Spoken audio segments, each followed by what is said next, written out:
구독자 여러분 안녕하십니까. 지금 미국의 제46대 대통령 선거 결과에 많은 나라들이 주시하며 지켜보고 있습니다. 미국의 대세는 자국의 이익과도 직간접적으로 연결되기 때문입니다. 하지만 보기 드문 경합으로 인해 그리고 트럼프의 개표 중단, 재검표 소송 등으로 인해 상당히 복잡해지고 있습니다. 그래도 지금까지 여론은 바이든의 우세를 점치고 있는 상황입니다. 지금 이 상황을 가장 초조하게 기다리는 나라는 바로 중국이라 할 수 있습니다. 트럼프 재임 기간 동안 미국과 사사건건 부딪힌 중국은 그 결과에 더 관심을 갖고 있습니다.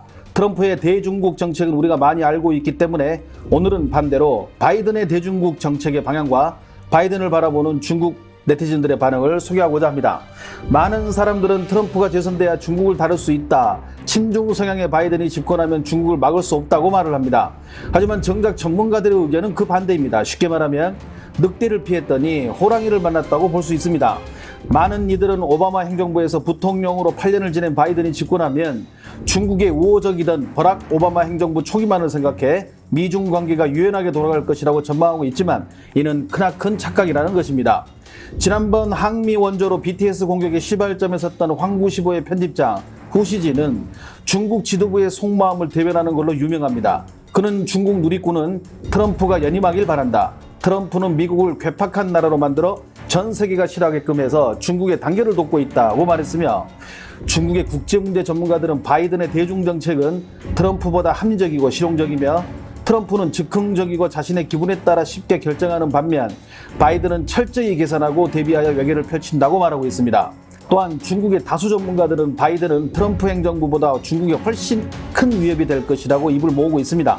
무역 성과를 얻기 위해 때로는 중국을 위협하고 때로는 유화적인 제스처를 취했던 트럼프 대통령과 달리 바이든 행정부는 일관된 목소리로 중국의 변화와 개혁을 요구할 가능성이 높아서입니다. 바이든이 중국을 바라보는 인식이 트럼프와 차이가 없다는 것이 바이든의 대중국 정책의 출발선입니다. 바이든이 보기에는 유연해 보이고 착해 보이는 동네 할아버지로 보이지만 그는 시진핑을 민주주의의 뼈가 없는 깡패라고 평가한 사람입니다. 특히 바이든이 트럼프와 극명하게 대중정책이 갈리는 부분은 다음과 같습니다. 첫 번째, 트럼프가 미국 일방적인 외교정책을 펼친 반면 바이든은 전통적인 우방과의 연합 및 공조를 중시합니다. 즉, 효과적인 대중 압박과 성과를 도출하기 위해 전통적 우방과의 공조를 강화한다는 것인데 이는 우리에게도 미국 중심의 우방국 공조그룹의 적극적인 참여를 요청할 가능성이 큽니다. 두 번째, 트럼프가 중국을 경제 성과를 내기 위한 지렛대로 이용하는 과정에서 인권 문제나 기후변화와 관련해선 눈을 감았던 반면 바이든은 시진핑과 중국이 극도로 싫어하는 인권 문제, 기후 문제에 대해서 중국 측에 대대적인 변화를 요구할 것으로 보입니다. 이 부분이 중국에게는 가장 아픈 부분이기도 합니다. 세 번째, 트럼프가 중국과 관세 전쟁을 펼치는 것으로 대립한 반면 바이든은 자국의 기술력, 경제력을 더 높이 끌어올려 중국의 추격 의지 자체를 꺾는 것이 더 중요하다고 밝힌 만큼 이에 대한 대대적인 투자나 집중으로 중국과의 경제적, 군사적 격차를 더 넓히려 들 것으로 보입니다. 마지막으로 이번 바이든의 민주당 공약을 내건 정책 강령을 보면 하나의 중국을 삭제하고 대만 관계법 이행을 추가했다는 점입니다. 이는 중국에게 앞으로 더욱 강력한 대응을 할 것이라는 뜻으로 해석할 수 있습니다. 결국 트럼프가 지금 대만을 이용해 중국을 견제하는 것에 덧붙여 더 강한 방식으로 중국을 압박한다고 보시면 됩니다. 트럼프가 샷건 한 방으로 적을 제압하여 보는 이들로 하여금 시원함을 주는 스타일이라면 바이든은 온갖 계획을 다 세우고 천천히 고문과 압박으로 상대를 제압하는 스타일입니다. 뿐만 아니라 혼자 싸우는 것이 아닌 주변의 동료들을 모두 불러 모아 같이 싸우자는 방식이니 중국 입장에서는 바이든이 더 무서운 것입니다. 이러한 바이든의 스타일 때문에 중국에서는 차라리 트럼프가 낫다, 이제 더 험난한 미래가 다가온다 등의 반응들이 나오고 있습니다. 지금부터는 중국 네티즌들의 바이든을 바라보는 반응을 소개하겠습니다.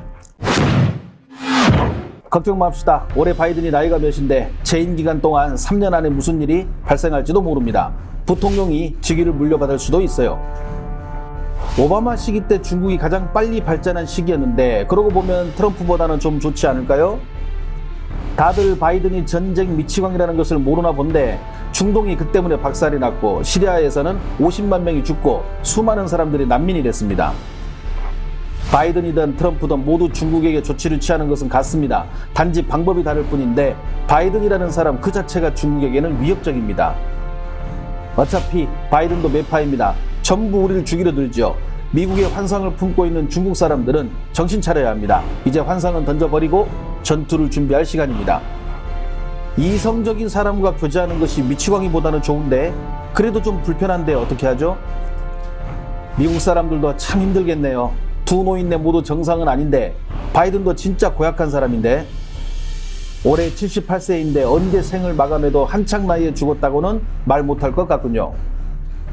미국을 살리고 안 살리고는 관심 없습니다. 그냥 중국에게 해만 끼치지 않았으면 좋겠습니다. 바이든은 트럼프보다 더 미국의 이익을 대변하는 사람이라는 것을 모르는군요. 아마 자국의 일자리나 인재 유치를 막기 위해 더 노력할 것입니다. 모두들 간과하고 있는 게 하나 있는데 만약 바이든을 등에 업은 민주당이 우리에게 인권으로 전쟁을 걸기 시작하면 그 후폭풍은 아무도 모른다는 것입니다. 미국의 분열 여부는 중요하지 않습니다. 미국과 유럽이 분열되는 것이 더 중요한데 트럼프가 계속 있어야 가능한데 좀 아쉽게 됐습니다. 바이든이 우리에게 더 유리합니다. 그는 뭔가 핵심적인 포인트가 없으니까요. 그런 핵심이 없는 사람이 리더를 하면 그 아래 이익단체들은 서로 싸우기에 바쁠 테니까요. 미국은 그 자체가 중국에게 불리합니다. 가장 유리한 것은 4년은 공화당이 해먹고 다시 4년은 민주당이 해먹고 이렇게 정책에 일관성이 없는 것이 가장 좋을 것 같은데요. 바이든은 대만 독립에 대해서 어떤 의견을 갖고 있는지 아는 사람 계신가요? 만약 트럼프와 같다면 중국에게는 더 위협적인 사람 아닌가요? 바이든은 강건 민주당원이고 민주당의 중요 인사로 오랫동안 국가일에 참여해온 사람으로 오바마 때 부통령을 한 사람입니다. 그는 분명 트럼프보다는 좌파 성향이 강하고 동맹의 이익을 중시합니다. 고로 한국과 일본을 이용해 우리를 더 압박할 것으로 예상됩니다. 미국이 힘들다 해도 미국입니다. 바이든은 분명 동맹들과 힘을 합쳐 새로운 시대를 준비하겠죠. 그게 미국의 힘이니까요. 바이든 이 사람은 크게 장점이 있는 것도 아닌데 그렇다고 크게 단점도 보이지 않으니 좀 답답하군요. 그 노인네 웃음을 조심해야 합니다. 그 웃음 뒤에 뭘 감추고 있는지 아무도 모르니까요. 트럼프보다 더 심할 것 같은 생각이 듭니다. 바이든은 규율을 철저히 지키는 질서 수호자 같은 사람이며 기세가 등등한 자입니다. 미사일 엔진과 같은 속도로 중국과 대만을 분열시킬 것입니다. 트럼프나 바이든이나 그놈이고 믿을 놈 하나도 없습니다. 모두들 우리의 이익에 해를 끼치고 인민들에게 상처를 주는 놈들이니까요. 하지만 자세히 보면 바이든이 더 교활해 보이긴 합니다. 바이든의 유일한 장점은 그가 트럼프가 아니라는 것입니다. 아마 서서히 우리의 목을 조이려 들 겁니다. 다들 미국의 민주당이 공화당보다 온화하다고 여기는데 바이든은 트럼프보다 더 강하면 강했지 못하지 않습니다. 전문가들은 그가 트럼프보다 더 강성하다고 합니다. 이제 우리는 앞으로를 준비해야 합니다. 애초에 중국식 사고방식으로 그들과 바이든의 생각 패턴을 연구하려 했던 우리가 잘못한 것입니다. 먹구름이 들이우는 모습이 보입니다. 공화당은 오랫동안 그를 잠재적 위협으로 간주하지 않았고 결국 그로 인해 강력하게 공격하지도 못했습니다. 이제 바이든의 시대가 오는 겁니다. 미 대선의 결과에 따라 우리나라도 분주히 움직일 것입니다. 최대한 우리에게 유리하게 전개되기를 바라는 마음입니다. 구독자 여러분 시청해 주셔서 감사합니다. 행복한 하루 되십시오.